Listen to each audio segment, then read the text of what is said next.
Вы знаете, у меня такое ощущение складывается, я не знаю, может быть это субъективное все, что действующая власть, она просто не репрезентативна, она не отражает интересы народа. Но это от кого зависит?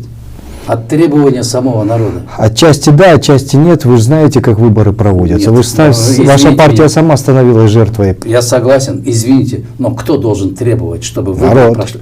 Опять-таки народ. Источником власти является народ.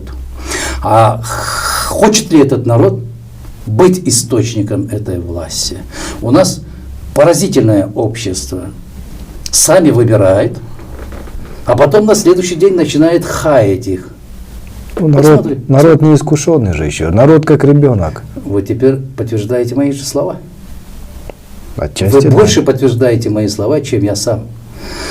Народ выбирает, потом на следующий день очухается и начинает их материть и ругать. Извини меня, кто их выбирал? Это первое. Второе. Парламент – это представители народа. Это представительная власть. Народ делегирует. Кому делегирует свою власть народ? Тем, которые дают определенные какие-то там на 2 часа кайфа. Еду, питье, концерт. Народ же должен думать. Вот эта вот коронавирусная истерия раскрыла глаза обществу, не только у нас в Кыргызстане, в соседних государствах, вообще в мире, что без сабантуев, без стоев, без всяких вот этих вот посиделок можно, оказывается, прожить. Все, что ты накопил, это ерунда. Вот то, что ты купил себе какую-то машину или одежду брендовую какую-то там, да, вот, это ерунда, оказывается, если ты заболел. И это лишний раз доказывает, насколько был в философском понимании этого слова был прав Стив Джобс.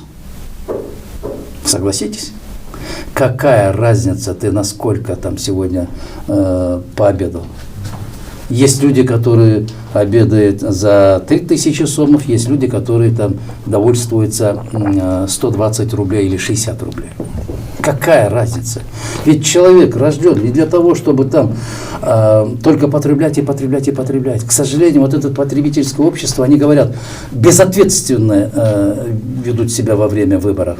И эти же люди, которые купили голоса у собственного народа, они приходят и продают свои голоса в процессе формирования исполнительной власти. Согласитесь? Да.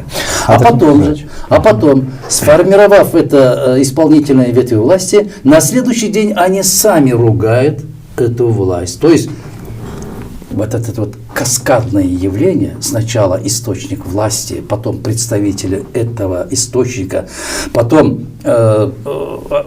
власть, замкнутый круг. Да, потом власть, которая сформировала этот представитель этого источника, и получается, что водоворот. Это безвыходное положение.